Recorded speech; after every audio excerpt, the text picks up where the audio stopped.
Everyone, welcome to the Taiwan Space Union online seminar series. This series consists of a sequence of talks discussing the possibility of setting up an early warning system of tsunamis. And as we know that such programs have been organized in the USA or Europe already, or some are doing, or some people are doing that, but then not so much in Asia. And the AOTS, the Regional Advisory Committee, started an initiative which is to try to see whether the scientists or experts in Asia could work together. Because this is an interdisciplinary field containing space science, atmospheric physics, oceanography, and then even land-based facilities, and as well as data analysis center. So it's a good way, to organize a cooperation, regional cooperation. And we have already 5 or so such online talks already on this topic given by different experts from UK, from France, from Taiwan, and USA. Today we are very happy to have to be able to invite Professor Donsub Lim, who's a young assistant professor in the Department of Mathematics and Statistics at Washington University in St. Louis, to talk about a very important step, which is if in case you do have tsunamis, and you do get signals from the ocean-based detector or ionospheric based detector system, and how can you analyze them, in real time, almost in very short time, to say that this is for real, right? And then you better be careful to alert the early warning network, and then so people could prepare for the upcoming events. And Professor Lim himself is a mathematician, and he applied his methods to many things. And surprisingly, he's even applied his method to plasma physics. But that would be some other time we will listen to him. But today we listen to him about the tsunamis. Yeah, Professor Lim, please go ahead. Okay, let me try and share screen. Okay, thank you for the invitation.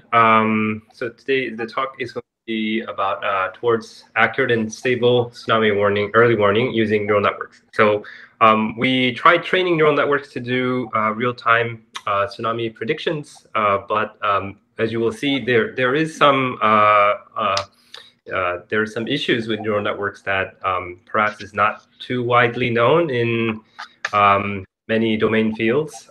So I will talk about that. Then that problem has to be solved before we can actually use neural networks for tsunami early warning in practice. Okay, let me try to go to the next slide. Okay, so the outline is as follows. I'm going to talk about tsunami early warning work that we've recently done using convolutional neural networks. And then I'm going to talk about this issue I just mentioned, which I will mention the need for a kind of a stability analysis for neural networks. And we have our sort of a little bit of a first progress on this topic, but it is a very much an open topic. And then I will talk about our more recent work that uses a real-time tsunami prediction using just geodetic measurements, so earthquake measurements. Okay, so the objective of our research is to try to do real-time tsunami prediction. So in the event of a tsunami-genic earthquake, we'd like to predict maximum inundation levels at important geographical locations sufficiently early so that it will be helpful towards emergency management. Of course, this real-time prediction model can also be potentially be used for probabilistic tsunami hazard assessment. because it will really save computational time to predict tsunami inundation patterns. So this is joint work with Chris Liu, who was a graduate student at University of Washington at the time, Bobby Baraldi, who was at Sandia National Laboratories, and Randy Levesque, also at University of Washington, and Kinji Otera at the Tohoku University. And thanks also to graduate student Shinseng Chin, who's a tsunami simulation data that we've been using, and also to Diego Melga, whose MudPy code we've been using to generate synthetic earthquakes. And there are similar related works which are attempting similar attempts to use neural networks and leverage deep learning models to predict tsunamis. So there is this well-known work, early forecasting of tsunami inundation from tsunami and geodetic observation data, and also machine learning-based tsunami inundation prediction derived from offshore observations. So these attempts are quite similar. The difference is maybe the setup of which geographical locations you're looking to predict the tsunamis in, how the earthquake source was generated, and what the neural network model is, and what the data set consists of. There are variations, but these are very similar approaches which appeared about the same time. Okay, our earthquake slip model for generating random earthquakes is the Okada model. So I probably don't need to, you probably know this a lot better than me. I'm a applied mathematician by training, so I only learned this over the shoulder from geoscientists that I know. So our earthquake model is we take, for example, a rectangle or a triangle that represents the fault geometry. And then we slice this up into smaller rectangles, and we assign an amount of slip on this fault.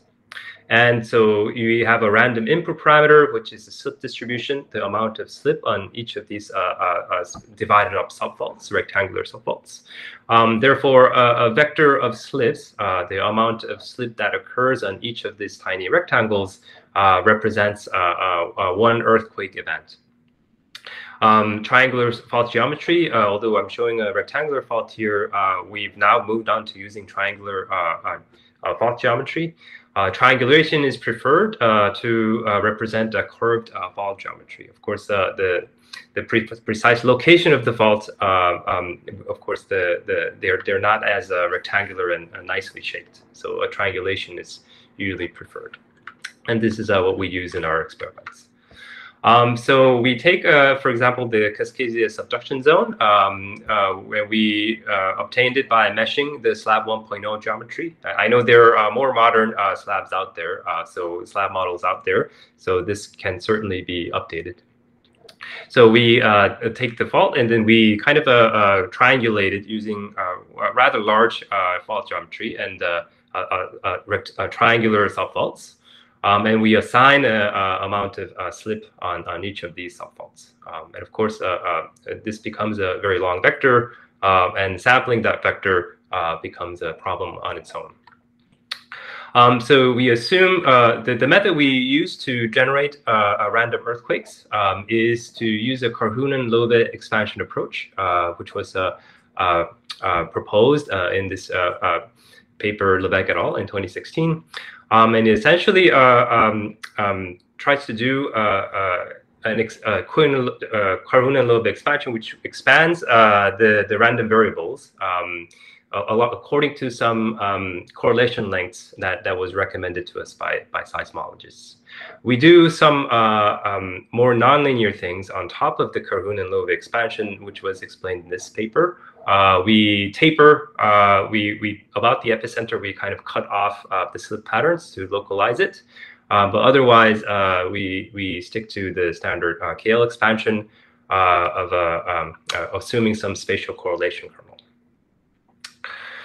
Okay, and so of course this slip pattern deforms the seafloor, and that seafloor deformation is given by the Okada model. I mean, this is a triangular Okada model, so we follow the formulas from an older paper, Komnenu and Dunder's paper. And there is a very nice paper by Mead in 2017 that explains all of this really well. And the seafloor deformation is then used as a vertical displacement of the ocean surface, and those provide the initial conditions to the shallow water equations. So we assume an instantaneous uplift. I know there is a lot of physics that goes on in that small period where there is an earthquake uplift and there is a surface elevation on the of the water column on top of it. But we simplify all of that and assume that the lift is instantaneous. So, for example, we generate this random earthquake, and then that causes a surface elevation of the ocean, and then we plug that into our shallow water equations as initial conditions, and then propagate the tsunami forward. Our tsunami propagation model is a depth-integrated model, the shallow water equations, which is a nonlinear hyperbolic system. Here I'm showing a 1D version. So this is a system of hyperbolic equations with a stiff source term. And of course, this h is the surface height, and u is the velocity, v is the bathymetry, g the gravitation constant. And this bathymetry is, of course, it varies very roughly across the ocean bottom, and we assume a constant friction coefficient. And although this is a 1D model, the 2D model can be obtained by rotation invariance, extending this into 2D. So the numerical method that we use to propagate the tsunami is the GeoClaw software, which was developed by Randy Lebec and Marcia Berger and Dave George and Cal Mandley and many others over the years. It's a finite volume method based on solving Riemann problems. It uses a wave propagation algorithm. It uses adaptive mesh refinement. It is well refined. It uses wetting and drying for modeling inundation. There's also an adjoint method for guiding AMR. So all of this software, it took decades to develop and is available as open source software. Underneath, it's just running Fortran code, but it has a Python wrapper and has an OpenMP parallelism. Okay, so we use a GeoClaw to propagate the tsunami. And to give an example of how the AMR operates, here is an example that's available in the ClawPack webpage, a quick simulation of the Chile 2010 earthquake. And as you can see, these are the coarse meshes, which are covering very large regions. However, as you approach the regions where the tsunami is propagating locally, you see that it's refined finer and finer. And in this region where I'm pointing, the grid resolution is very high.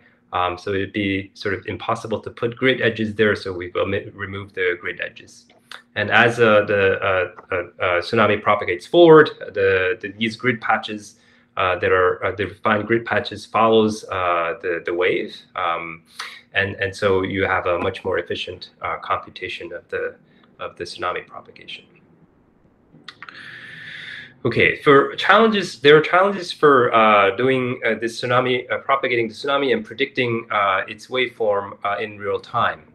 To utilize the simulation, the initial condition must be determined, and of course, at the time that the tsunami is occurring, the initial condition is unknown. A source inversion has to be performed.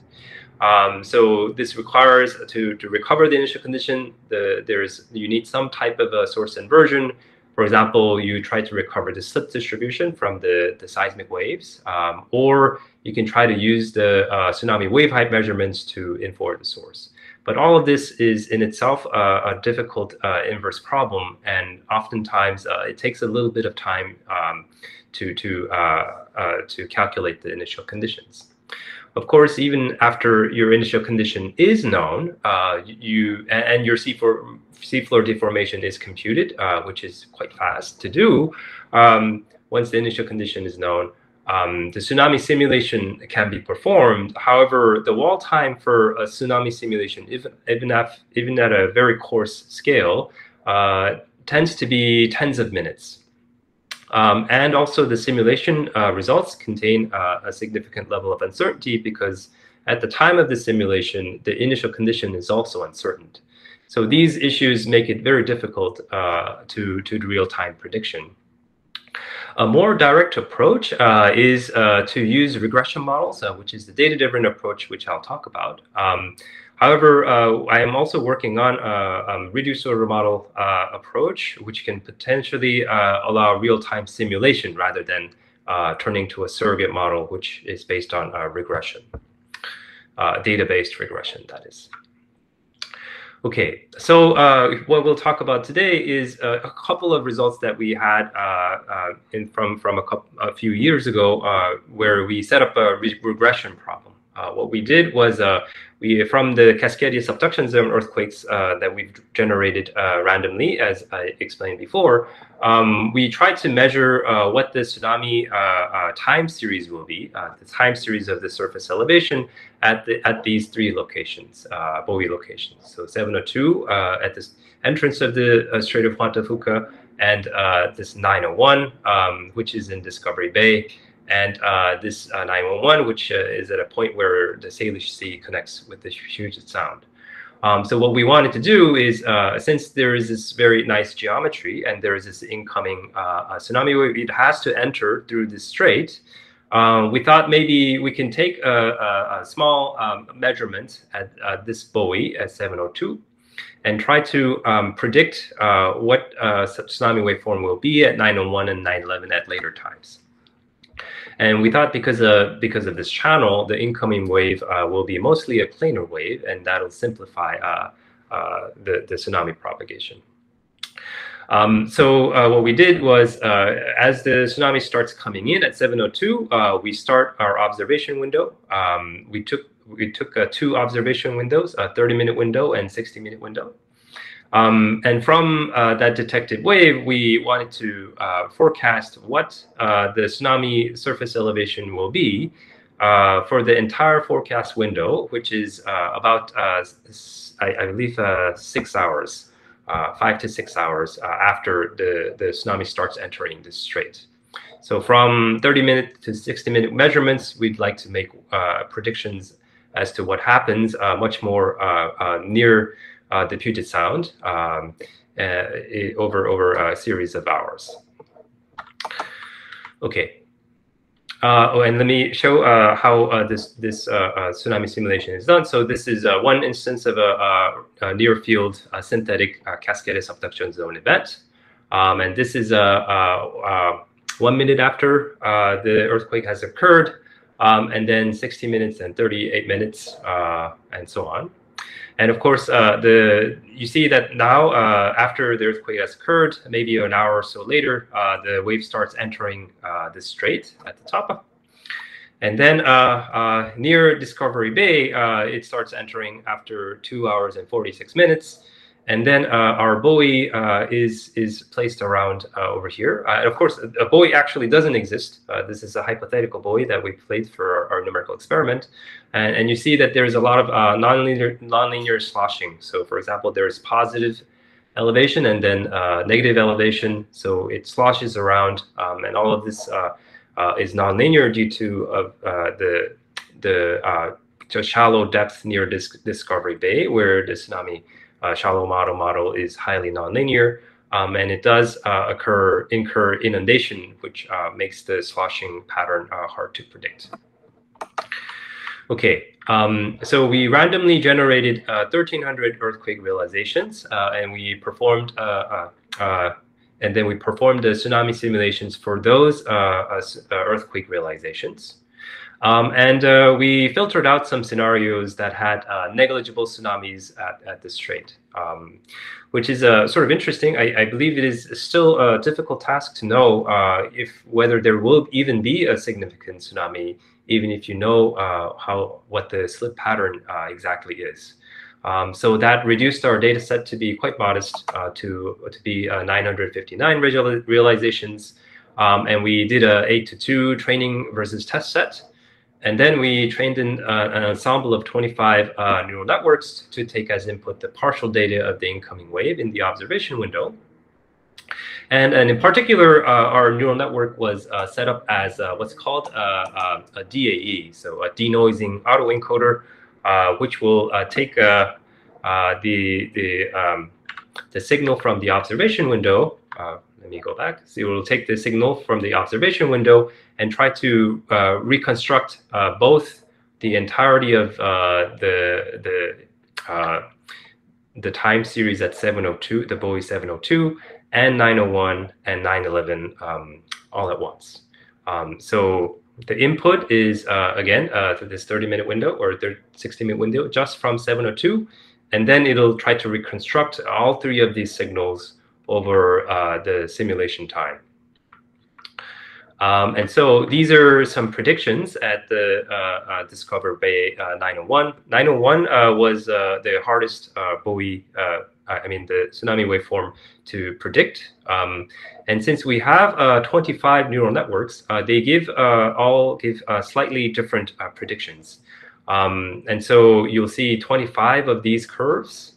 And as you can see in the beginning, there's a lot more certainty.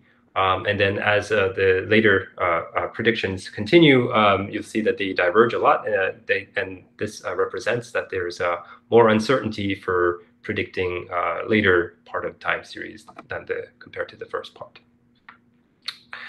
Okay, so a prediction, for example, this is the input that was given for the 30-minute window. And then these are the predictions. And since we have an ensemble of 25, what we did was put the orange bar where the orange curve where the mean prediction is.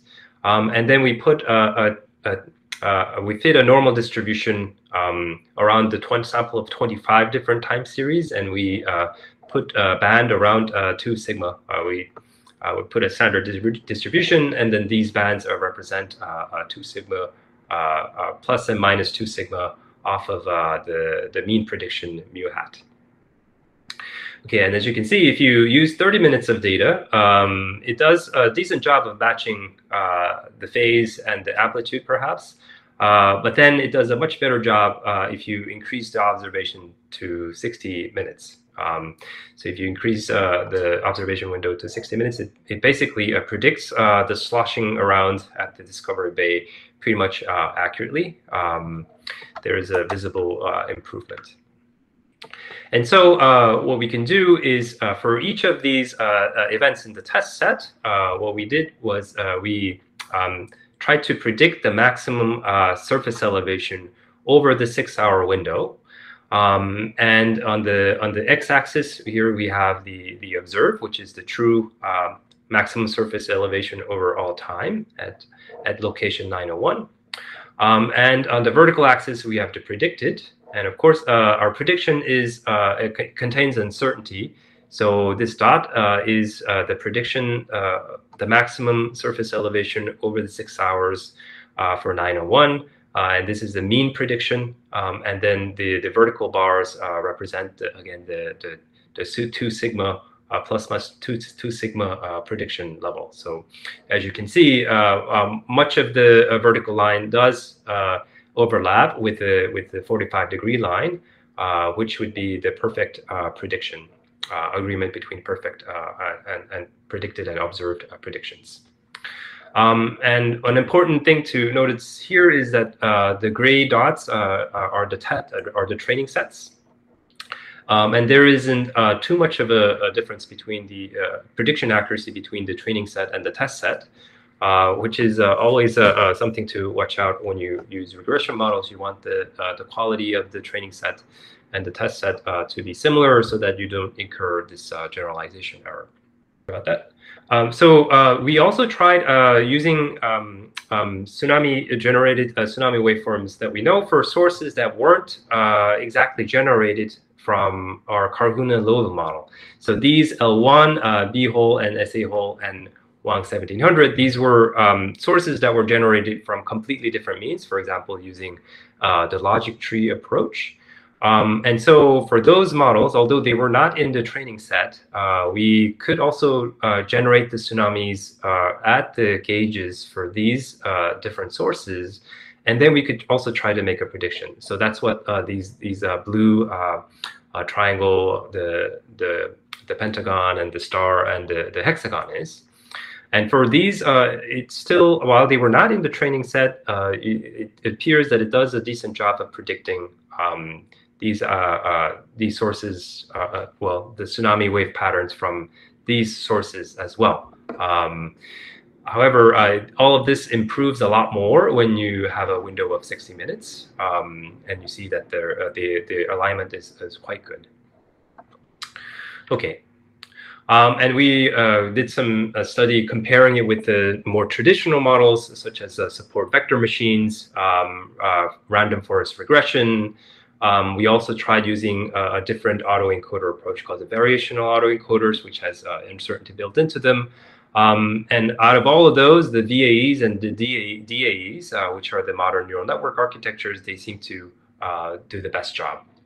So over here, the lower and left is better, and you see that for 30 minutes, you get a mean absolute error around 0.3, and then for if you 60 minutes, you get significant level of improvement, mean absolute error around 0.1.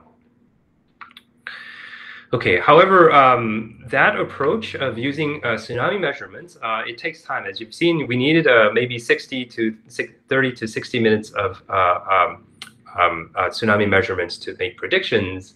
However, that's too long of a time if you have a near field event. So we were thinking maybe we can use only geodetic measurements to make predictions of the tsunami wave height. And during the 2011 Tohoku event, after the earthquake occurred at 2:46 p.m., it took about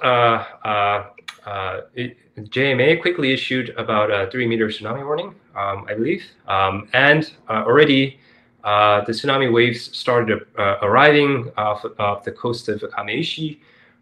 There was a 6.8 tsunami reported at 3:12. So I guess you have about 20 minutes before it starts hitting the shore. And so, of course, you can use the GNSS signals, so geodetic measurements of the earthquake, to estimate the source and then run a tsunami simulation. And there was this study quite a while ago. I believe maybe the wall time has improved since then, from 2017. If you use a supercomputer, then it still takes 10 minutes. And total prediction computation maybe takes 20-30 minutes. So the amount of the time that it takes for the tsunami to arrive on shore is roughly about the same time it takes for you to make a prediction. So the early warning system cannot be based on this approach. Well, unless the simulation drastically improves, but these simulation codes have been optimized for a while, and I don't think there will be a big jump in its performance in the near future. Of course, it'd be great if there are these improvements, but so far, recently, there hasn't been a big jump in improving these complicated solvers for partial differential equations. So we wanted to look into real-time prediction using GNSS signals only. Since the neural network is just a regression model, instead of feeding it the surface elevation data, we said, okay, maybe we can generate the seismic waves and put in geodetic measurements instead. So for each of the random earthquake sources that we've generated for our tsunamis, we also ran the MudPy software, which is able to compute the dynamic displacement from earthquake events. This approach is a very simplified approach using Green's functions for assuming a multi-layered half-space model. So it is essentially a one-dimensional model, and really it assumes that the layer of the Earth is homogeneous for each of the layers. And using a Green's function approach, you can computationally compute these fairly quickly. So it does not involve a lengthy time-stepping simulation for more complicated models. So we took this model, and for example, we picked about 60 stations on the west coast of the United States, and I believe these are in deployment already. So these GNSS stations are already in place, whereas the buoys that we placed for the previous experiment at the Strait of Juan de Fuca, those do not exist yet. So these are already instrumentation that is available. And so we picked some of these stations, and the ones that are starred over here are shown on the right, for example, for one event. And so the measurements we were using, we were going to use both the horizontal, vertical, so east, north, and vertical displacements. So 3 fields over a time of 8 minutes. And of course, the seismic waves travel a lot faster. So when you have 8 minutes of data, you can see that most of the earthquake has already passed through the entirety of the West Coast. So you already have a lot of time series data. Where, as opposed to in the previous experiment, we had to wait 30 to 60 minutes for the tsunami to register at the strait. So we also trained a neural network to do this prediction, but we also wanted to check how far we can go using fewer and fewer stations. So what we did was we tried varying the number of stations from 10 stations, 20 stations, step by 10, up to 60 stations. And then we tried to spread them out evenly as much as we can, although they are admittedly concentrated more on the coast. And then we tried to tried 2 different groups of stations. For example, a group of nearshore stations, coastal stations, and then inland stations. For these 2 groups, if we use the geodetic measurements only at these stations, can we still do a good prediction and compare the neural network predictions that we trained just using these groups of stations? We also tried varying time. But I'll talk about the time window in a bit. And the predictions using the geodetic measurements, turns out, was just as good, if not better, than using the tsunami measurements for 30 to 60 minutes. I believe this prediction, the red band, is the prediction at the 901 gauge. So the same gauge that we placed at the Discovery Bay. This red is the 60-minute prediction from the previous study where we used tsunami surface heights. But of course, this denotes the forecast window. So this red and the band was the result I had shown you previously. And then I'm sorry, that was the blue dashed line is the old prediction. They were quite on top of each other, so it's hard to tell the difference. This red band and this red is the mean prediction using 60 stations, and this band again denotes the uncertainty, 2 standard deviations plus or minus around the mean prediction, and they're right on top of each other. And using the GNSS stations, you can make this prediction within minutes. So within 8 minutes of the prediction, you already have a lot of the GNSS signal. And we'll see that the quality of the prediction does not deteriorate if you decrease the observation window for the geodetic measurements to 4 minutes. I'll show that soon. There is another one where the prediction of the blue, it starts diverging a little bit, but it agrees very well. And again, this is the forecast window. We tried representing this using what's called a Taylor diagram. So the correlation coefficient approach is 1, so closer to this 1, the better. And as you can see, as we change the number of stations that we used for this prediction, you get a better and better agreement as you use more stations around n equal to 60. And this Liu 21 is the previous prediction using the 60-minute window of the tsunami measurement at the Strait of Juan de Fuca. The same here, as you use about all 60 stations of geodetic measurements, it starts getting better and better results. But even at around n equals to 20, you're roughly at the ballpark of the previous study. So closer to this point is better. So n equal to 60 is certainly doing the best prediction in terms of the root mean square deviation.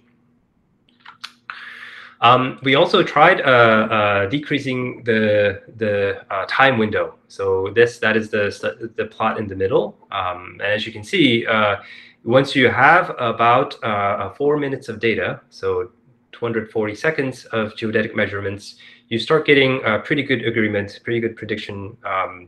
And this square is the L1 test error, which I think is the most reasonable thing to look at. And of course, you can also look at the prediction of the maximum elevation. So how well your time series is capturing the maximum elevation, how accurate is that? And so that's given by these circles. And as you can see, a certain threshold is reached after 4 minutes. So using 4 minutes of data seems to be sufficient to make an accurate prediction. And using about 20 stations appears sufficient as well.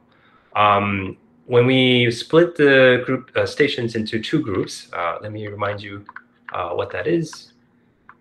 So these blue groups versus the red groups. So the blue groups are the coastal or nearshore groups of stations, and the red is inland. And then so it seems that if you put if you're forced to use only coastal inland groups, you do worse than having well-distributed stations, which I think is a reasonable conclusion.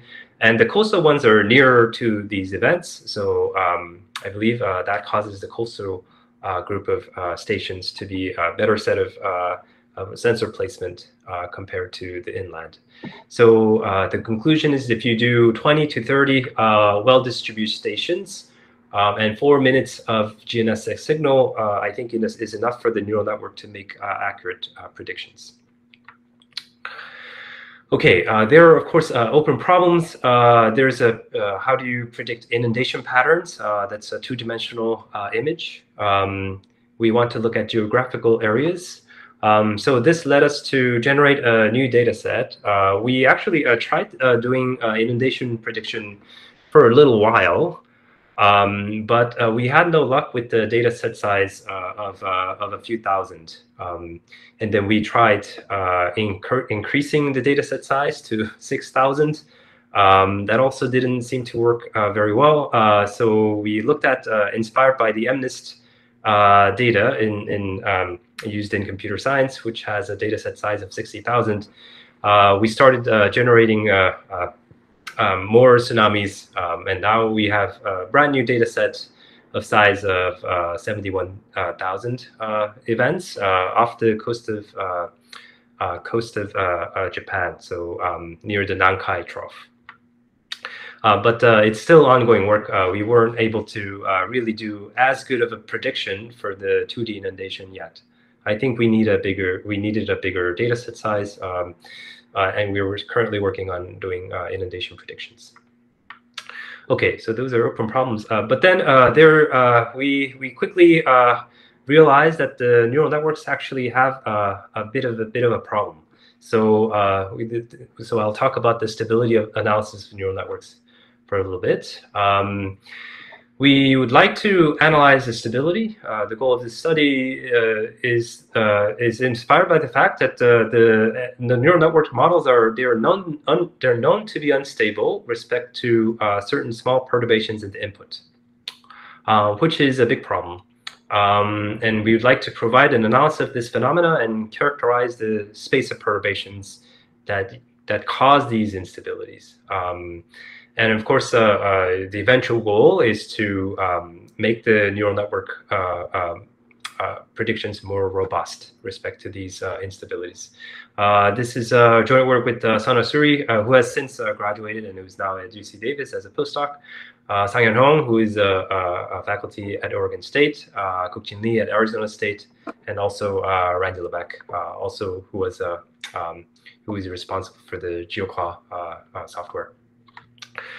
Okay, so I'm not sure if this is widely known in your group or not, but for this audience or not, but there is a need for stability analysis. And sometimes this instability goes by the name of adversarial examples. Because geodetic measurements for these GNSS stations, they always come with noise. We would like the neural network predictions to be robust with respect to input noise. And there's this paper by Shegedi and others where I believe the title is Intriguing Properties of Neural Networks. If you fix input to the neural network X0, and you can find bad perturbations that will yield a very different prediction output for your neural network model. So what they did was they trained a neural network image classifier that would correctly classify these images on the left. For example, a school bus, I believe this is an ostrich, and then this is a pyramid, soap dispenser, mantis, and a dog. So these left images, the neural network was trained to predict correctly. However, if you add a little bit of perturbation, this noisy-like object, you get an image on the right. This added to this image yields the image on the right. And this image on the right looks exactly the same as the left image because the perturbation is very, very small. So this delta X perturbation, which is this middle column, is very, very small. However, if you input these images to the neural network to predict what it is, the same neural network that was correctly classifying the images in the left column will classify all of the images on the right as ostriches. And this is called an adversarial example, and it is found by a type of a gradient descent called the projected gradient descent. And let me, to provide a brief introduction to our mathematical analysis, let me introduce some notations representing feed-forward neural networks. So feed-forward neural network is an alternating composition of an affine mapping and a scalar nonlinearity. And so these affine mappings are defined as a matrix multiplication to the input plus a bias term. And these weight matrices are made up of these entries. These biases are also made up of these entries, which are parameters of the neural network. And the sigma we often take to be the ReLU activation, a nonlinear function that simply takes the maximum between 0 and its input value. So it just sets the negative values of the input to 0. So a neural network, for example, a convolutional neural network or residual neural networks, these common architectures can be written as a feed-forward neural network, which just takes the input, applies an affine mapping, and then applies a nonlinearity, and then it repeats this concatenation about L times. Okay. So what we've done mathematically is to consider something we call a low rank expansion of the neural networks. So if we look at the ReLU function, which again just kills out the negative entries, you can write the application of a ReLU to a vector z as a half of z plus the absolute value of z. So this is the original vector z. And this absolute value of z is, it just takes the absolute value of each of the individual entries. And if you're an applied mathematician, you see that this, it is often, we talk about how this mapping z to the vector of its absolute values is a reflection vector. In that it preserves the length of this vector. It just points in a different direction. And it is, in applied mathematics, it is quite common to write this as what's called a Householder reflection. So this operation of mapping z to absolute value of z, you can write as an identity matrix minus 2 times some vector v sub z times v sub z transpose. So this matrix, it has rank 1. So if you, for example, take the singular value decomposition, it has a 1 non-zero singular value.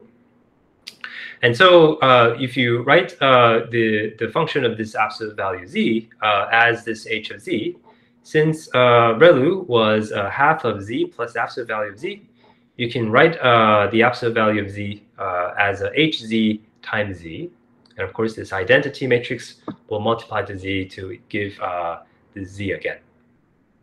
And writing out this term, we get identity minus some vector vz transpose times z. And omitting the bias, each layer in our neural network, we can expand as the identity minus this rank 1 perturbation vector. And if you do some calculations, you realize that you get a weight matrix. The application of ReLU can be written as a multiplication by the original weight matrix and rank 1 matrix M sub L. And it's important to note that this M sub L is a matrix that depends on the Z. So using this expansion, you can write a feed-forward neural network that we've seen before. So therefore, convolutional neural networks or residual neural networks as a matrix multiplication. So f of x is some matrix f, capital F, times x. But this matrix, of course, is input dependent. It has to be, because f of x is a nonlinear function. You cannot expect f to be static. So it has to depend on the input x as well.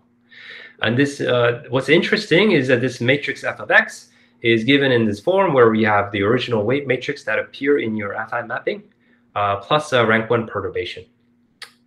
And then if you expand this, as you would expand a polynomial for example, since there is 2 terms in each of these parentheses, you get 2 to the L terms. So you get a very large number of terms.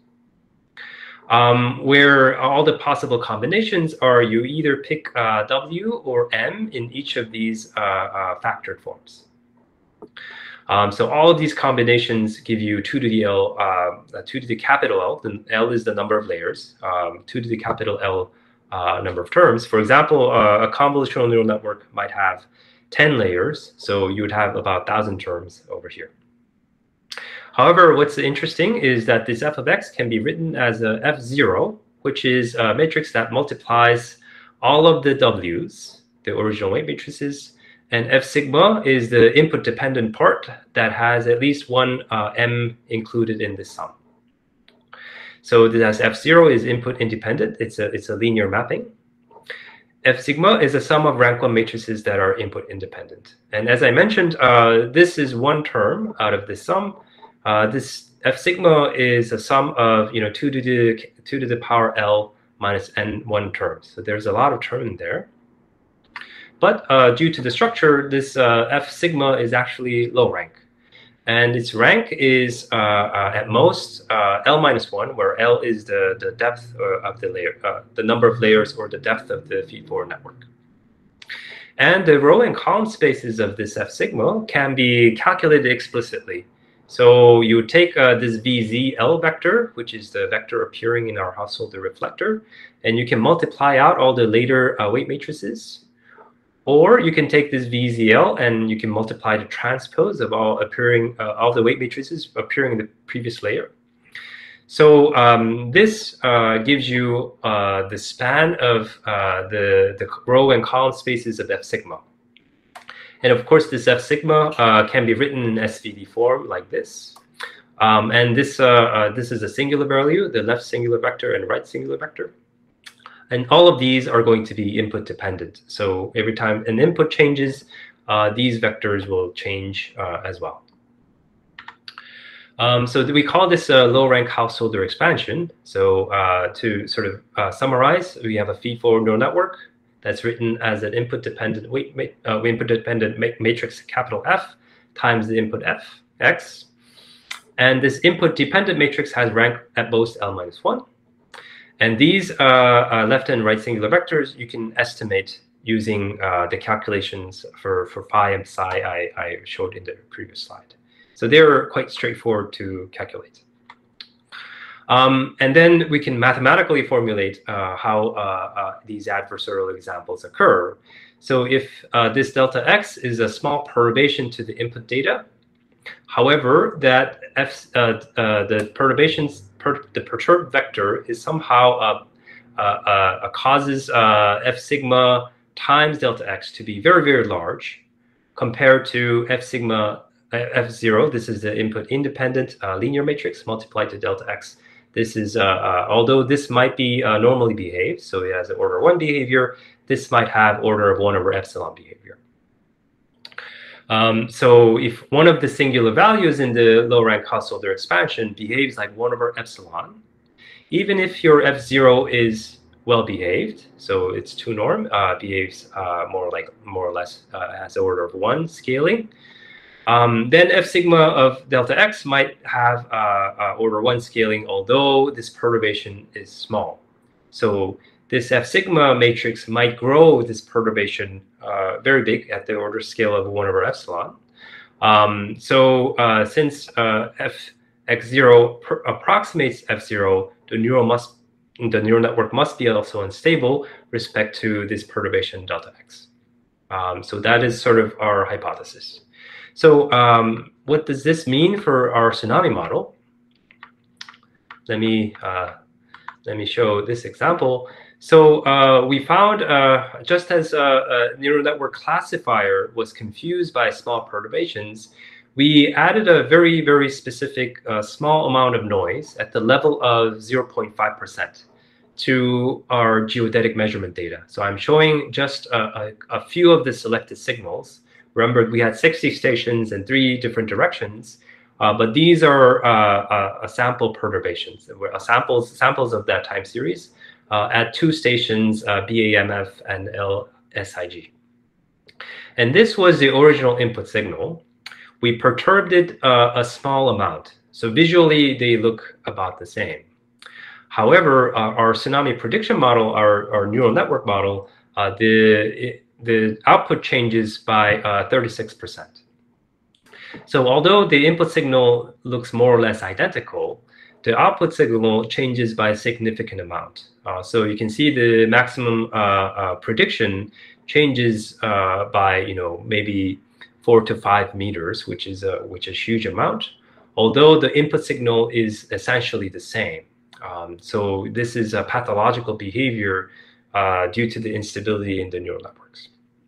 But what we found was that if we projected this perturbation in the direction of the basis direction given by the low rank Householder expansion, the perturbation stays pretty much the same, although we have removed some components by projecting it in the direction of the low rank space psi. And then what is interesting is that if we remove the directions of psi, then this adversarial effect appears to disappear. So it seems that our hypothesis is that this basis contains all the bad directions in the input space that can cause this perturbation. So if we can compute this psi somehow, then we can maybe able to project out the adversarial effects.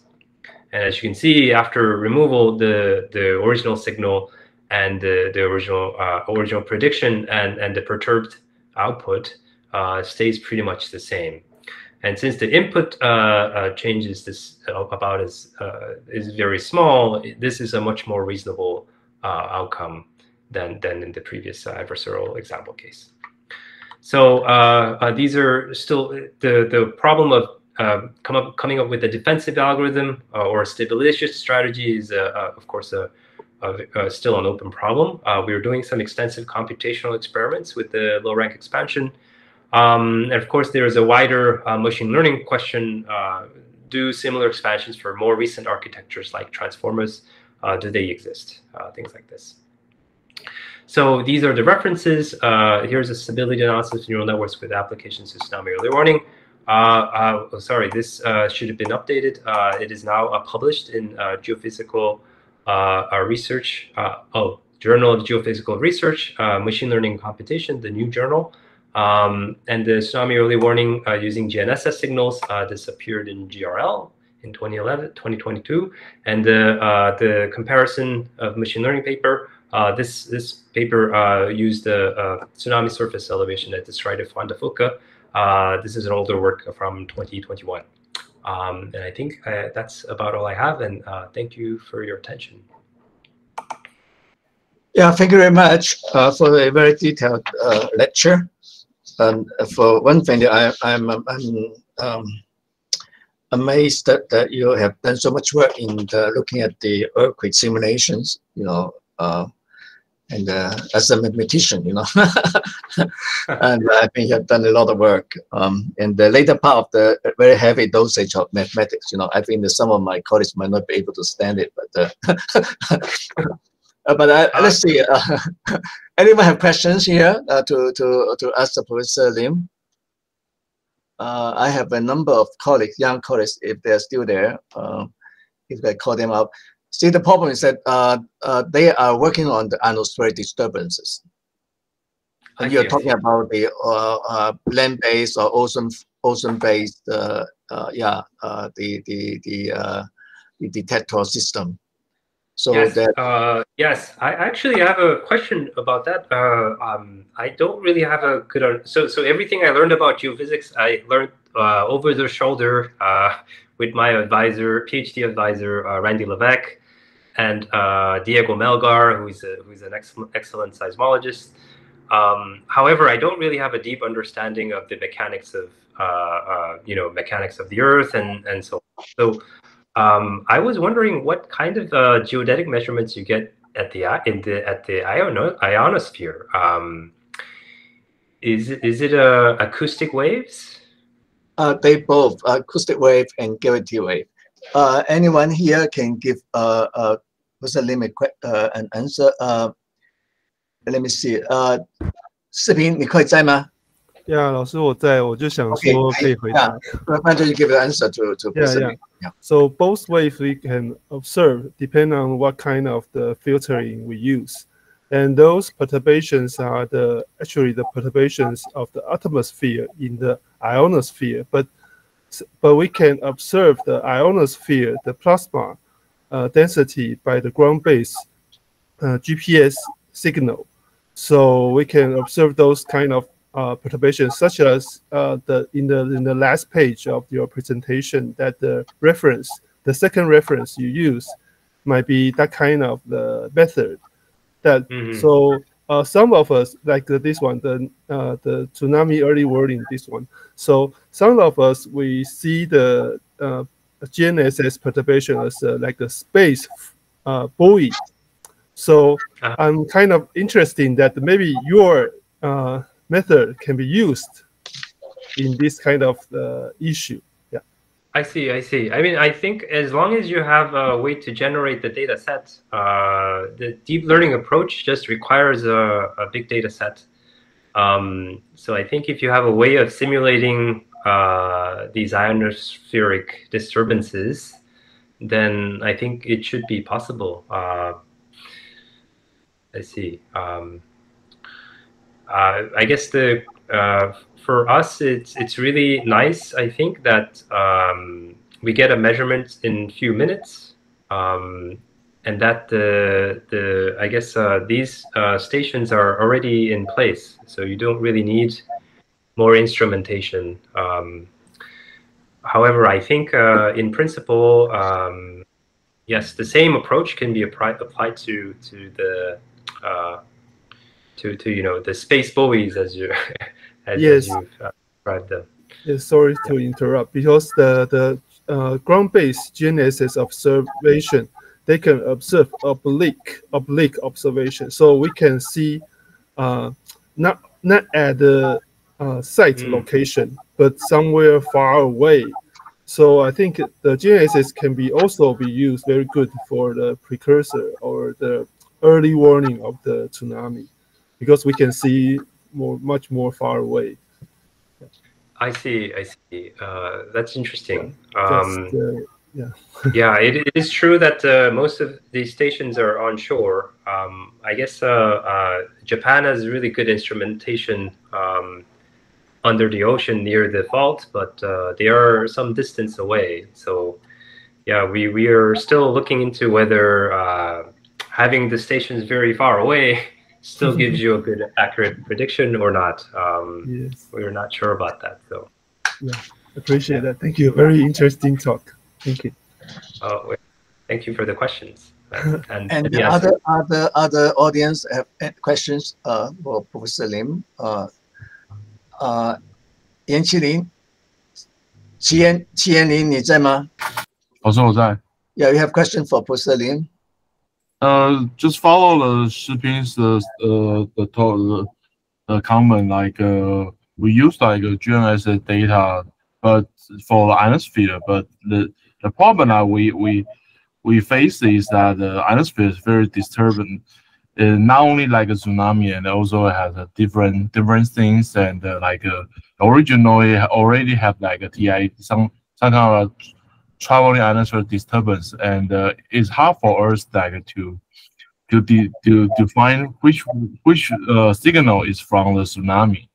Yeah, like it is for us like we is hard to decide which signal like is from tsunami, because we have a lot of disturbance, and sometimes the original have like only it has like a huge tsunami, like a Tohoku earthquake that is very significant signature, but like a very small tsunami like is hard to define. Like this July, like the tsunami, we found it, but it is hard to define like which signal is a tsunami. So it is a problem like we faced. So maybe like we can use like your method like to like use the the machine learning to define which to help us to find which one is a tsunami signal. Thank you. Yeah, I guess yeah, that's a much more difficult question, because we also we were using synthetic data, so we weren't really we haven't really tested against a real world measurement, where even of course these geodetic measurements would also have a lot of noise. So we're assuming that these signals are so significant. And of course, the significant tsunami-genic events must be higher magnitude. So we were thinking that for larger events, the noise will be much smaller than the earthquake signal. If that's also true for the ionospheric measurements, then I imagine you just need to maybe have a denoising algorithm to get rid of noise that occurs usually versus during a tsunami event, I guess. Yeah, I'm not sure how good these methods are for denoising these other disturbances, and I don't really have a feel for how big of a signal you will get from the tsunamis. But if it is really big, then I think these methods might be worth looking into. Well, this problem has been considered in the earlier talks by a number of people. So I will send you the links, and then so you might want to listen to them, and they'll be very interesting for you. Now I will ask someone from the 海啸研究室哈，那个老师同学们有问题吗 ？Do you have question from the 海啸研究室？ Appreciate your Hello. presentation. 哎，有 Can hear you. Yeah. Do you have question? Please go ahead. Appreciate your presentation. I have some question to ask that. You say that you have to make the data set more larger to simulate the wave height, and I want to ask that, is that you self-generated or it all comes from the buoy observed data? So I think I understand the question is for, I guess we were talking about the open problem slide. We were talking about how, so for the wave height data, we wanted to predict a 2D inundation patterns. So given a city, we wanted to see what the flooding pattern will be in 2D. So far, all our published work has just been on gauge data, so buoy data for tsunamis. But by inundation, we mean like onshore inundation. So for that, we thought bigger data set. And all of our data is simulated. We don't really have any. We have a few recorded real data, but then there's not really that many. Okay, thank you. 那个海啸营就是你是中山大学嘛，对不对？我是中央大学的。中央大学是吴老师那边的吗？对，吴老师的。Okay, see. Okay, thank you. 好，谢谢。Very good. And anyone have questions for Professor Lim? If not, and I will end this session because it's very, very informative, very interesting. And thank you very much, Professor Lim. You have done a great job, and you're still so young. I mean, I expect so much out of you in the coming days, the coming years. And look, we will contact you again, right? I mean, I think that we are, as I said, that we are trying to start to organize something together, and your work, of course, and, everybody's would be very important. And so, thank you again. Yeah, thank you. Yeah. And have a good night's sleep. Have a good night's sleep. Don't work too hard. Go to bed. Go to bed. Yes, and if anybody in your group wants to reach out to me, please feel free to email me. I'll be open to discussion. Yeah, I think they will. Yeah, thank you again. Good night. Bye. Good night.